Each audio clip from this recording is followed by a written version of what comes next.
हाँ, तो चलिए हम शुरू करते हैं। अब बिहार आईटीआई के ललित कुमार हैं जो टॉप रैंक थे, टॉप 5वें रैंक थे। 5वां था ना सर आपका? हाँ, मेरा कैटेगरी रैंक 5वां था।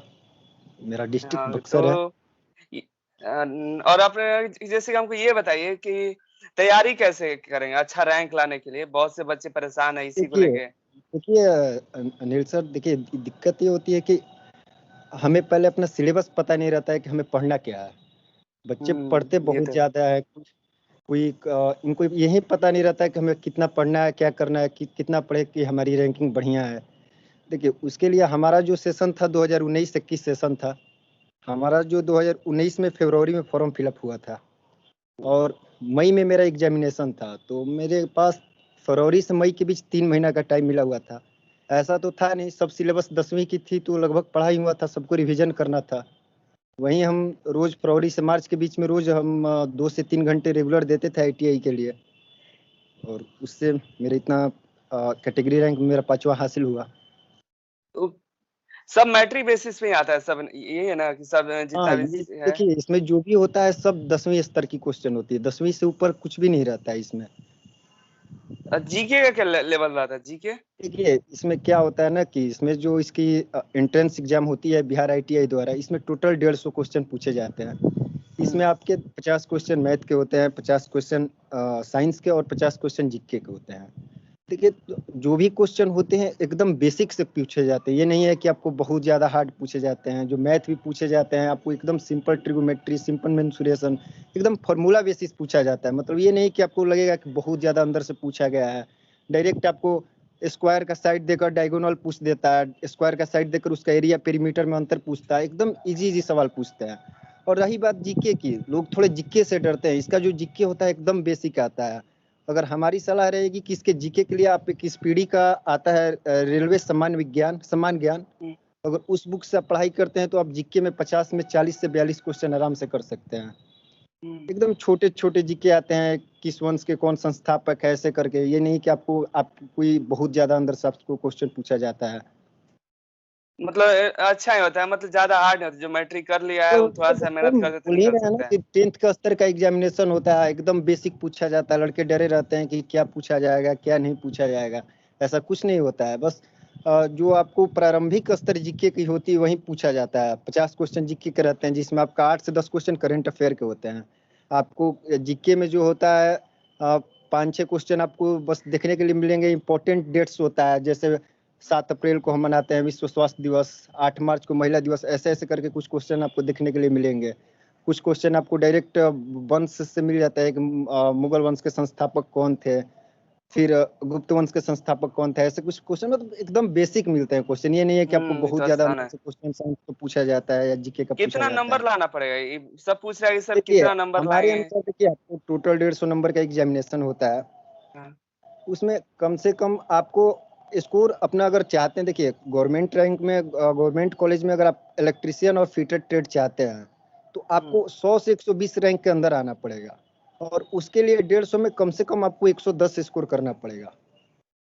110 स्कोर 110 150 तक। में कर, हाँ 110 आप कर रहे हैं तो आप आराम से गवर्नमेंट में आईटीआई में इलेक्ट्रिशियन या फिटर ट्रेड आपको मिल जाएगा। और जैसे कि बहुत से बच्चों रैंक पूछे, रैंक कितना होना चाहिए? रैंक क्या है?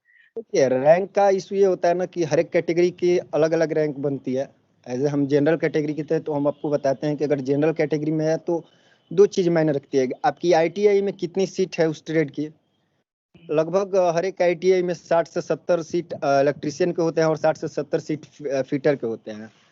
एज ए अगर आप जनरल हैं तो आप प्रयास कीजिए कि हम 100 से 120 रैंक के अंदर आए, जिससे हमको इलेक्ट्रिशियन या फिटर, यही दो ट्रेड की सबसे ज़्यादा ही मांग होती है। फिर उसके बाद भी बहुत सारे ट्रेड होते हैं, वो जिसका थोड़ा अधिक रैंक आता है तो उन लोगों को वो ट्रेड मिलता है। हाँ, तो आपका कितना रैंक था सर, जनरल मेरा कैटेगरी में? मेरे कैटेगरी रैंक 58 था और मेरा जनरल रैंक 58 था और ईडब्ल्यूएस कैटेगरी में मेरा 5वां रैंक था। हाँ, तो मतलब कैंडिडेट और जनरल भी है तो ईडब्ल्यूएस सर्टिफिकेट लगा के भी अच्छा सा देखिए, अगर ट्रेड ले आप सकते हैं। ईडब्ल्यूएस लगाते हैं, लेकिन हमको जो कॉलेज अलॉट हुआ था जनरल कैटेगरी में हुआ था। अगर आप ईडब्ल्यूएस लगाते हैं, अगर आपको जनरल कैटेगरी में नहीं मिलता है तो फिर आपको ईडब्ल्यूएस कैटेगरी में 10% आरक्षण मिलता है। तो उसमें देखा जाता है। अगर उसमें नहीं होता है तो फिर अगर आपको ईडब्ल्यूएस मिलता है तो उसके तहत आपको प्रोवाइड किया जाता है।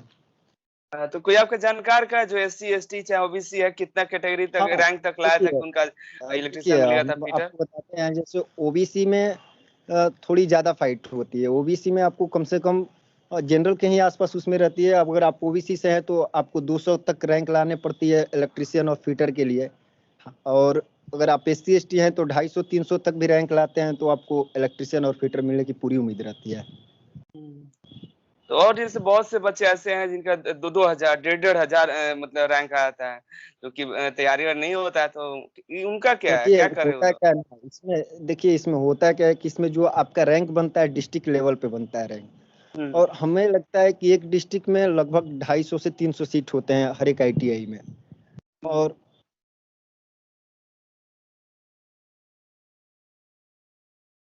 वाली है गवर्नमेंट आईटीआई, तो हुँ, अपने से प्रयास, कोई भी बच्चे हो प्रयास करे कि हम 100 से 200 के अंदर रैंक लाएं कि हमको बढ़िया ट्रेड मिले, किसी भी कैटेगरी के हो। अब मान लीजिए कि आप एससी कैटेगरी के हैं, आप सोच रहे हैं 500 रैंक लाएंगे तो आपको डर बना रहेगा मिलेगा नहीं मिलेगा। अगर वहीं आप 100-200 रैंक के अंदर आते हैं तो आपका कन्फर्मेशन रहता है कि नहीं हमको ये मिल ही जाएगा, जो आप ट्रेड चाहते हैं वहीं मिलेगा आपको। जैसे कोई बच्चा है जिनका 1000-1200 रैंक आता है, मतलब 2000 के रैंक आता है, तो ये बताइए तो उन लोग का क्या करें?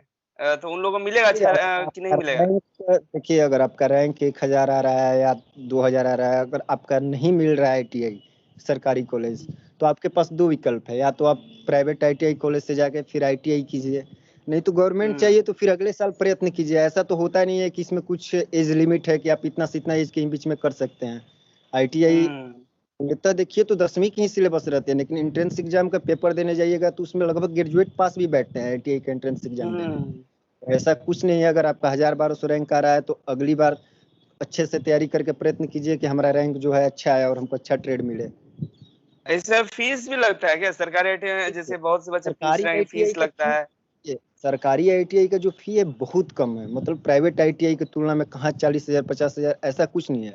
मतलब आप मानिए तो फी लगता ही नहीं है आपको। फर्स्ट ईयर का फी जो होता है 1020 रुपये लगते हैं एडमिशन चार्ज, और सेकंड ईयर का जो फी आपको लगता है 480 रुपया लगता है, मतलब 1500 रुपये बस टोटल 2 ईयर में फी पेड करते हैं बस।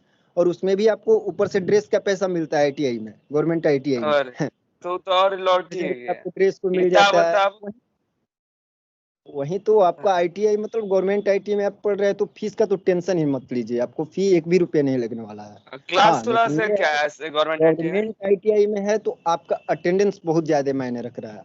गवर्नमेंट आईटीआई में इशू ये हो रहा है कि देखिए हमारा जो फर्स्ट ईयर था उसमें हमारी यूनिट में टोटल 20 बच्चे थे, और अटेंडेंस की वजह से सेकंड ईयर आते आते 8 बच्चों का हमारे आईटीआई से नाम कट गया, ये हमारी यूनिट से। ओह!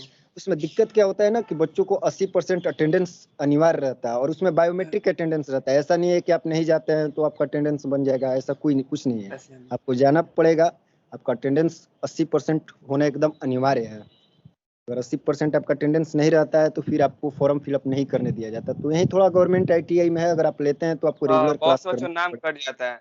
प्राइवेट जैसा नहीं हाँ, है कि नहीं भी जाएँगे तो हो नहीं जाता है। नहीं है, अब उसमें भी बायोमेट्रिक है ना, टीचर कुछ कर भी नहीं हुँ, सकता, आपको आना ही आना पड़ेगा।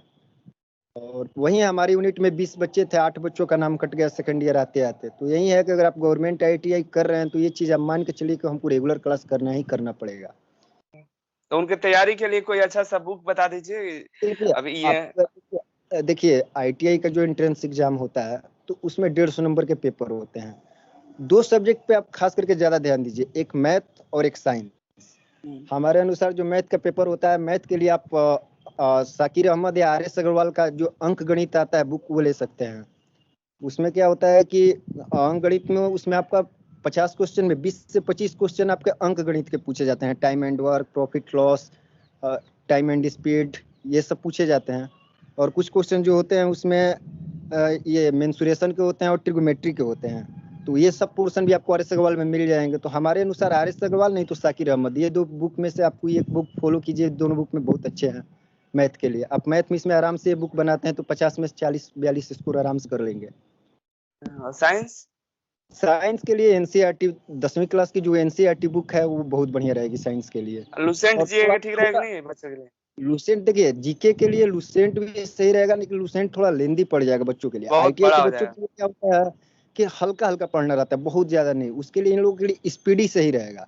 एक स्पीडी हाँ, का आता है सामान्य ज्ञान, रेलवे सामान्य ज्ञान करके आता है, उसमें बस छोटा-छोटा वन लाइनर जीके दिया रहता है, टॉपिक के अनुसार डाटा बना-बना के। तो वो बच्चों को सुविधा पड़ती है पढ़ने के लिए। तो हमारे अनुसार आईटीआई एंट्रेंस एग्जाम के लिए स्पीडी सही रहेगा, और मैथ के लिए आर.एस. अग्रवाल ले ले, साइंस के लिए वही अपना एनसीईआरटी जो 10th का बुक है, और फिजिक्स का न्यूमेरिकल जो है ना, एकदम छोटा-छोटा न्यूमेरिकल, कम से कम 8 से 10 न्यूमेरिकल आते हैं। तो आपको अलग बच्चों से कौन करेगा? आप थोड़ा न्यूमेरिकल पे प्रैक्टिस कर लीजिए, वहीं आपका स्कोर थोड़ा ज़्यादा बढ़ा देगा। ये सब लोग नहीं कर पाते हैं, कुछ आप न्यूमेरिकल कर लीजिए, आप ट्रिगोमेट्री और मेंसुरेशन, थोड़ा एडवांस मैथ का सेक्शन बना लीजिए, यही आपको और बच्चों से अलग करेगा और आपको रैंक लाने में मदद करेगा।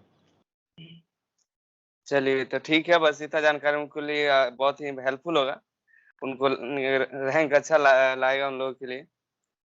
चलिए, हाँ, तो ठीक है। यही चीज़ है कि अपने से प्रयास करें कि 100 से 110 क्वेश्चन अटेम्प्ट करें। अगर 100 से 110 क्वेश्चन अटेम्प्ट करते हैं तो आराम से उनका रैंक जो होगा अंडर 100 आ जाएगा, कोई नेगेटिव तो दिक्कत नहीं नहीं ना होगी होता है इसमें। इसमें? नहीं, नेगेटिव मार्किंग इसमें नहीं रहती है। हाँ, इसमें ये अच्छा, होती है कि थोड़ा टाइम मैनेजमेंट देखना पड़ता है। 2 घंटे का पेपर होता है, तो 2 घंटे के पेपर में आपको 150 क्वेश्चन करने रहते हैं, तो इसमें थोड़ा टाइम मैनेजमेंट आपको रखना रहता है। मतलब 1 मिनट से भी कम समय? 1 मिनट से कम, तो वही चीज़ है, पहले आप जीके का और साइंस का क्वेश्चन कर ले, उसके बाद लास्ट में अपना मैथ का सेक्शन उठाए, जितना हो सके उतना करें। हाँ, थोड़ा टाइम मैनेजमेंट का ध्यान इसी रखना में रहता है। छूट आप जाएगा बहुत सप्ताह में सच में मैथ। एक 1-2 मॉक टेस्ट लेते रहिए, आराम से हो जाएगा, कोई दिक्कत नहीं होने वाला है।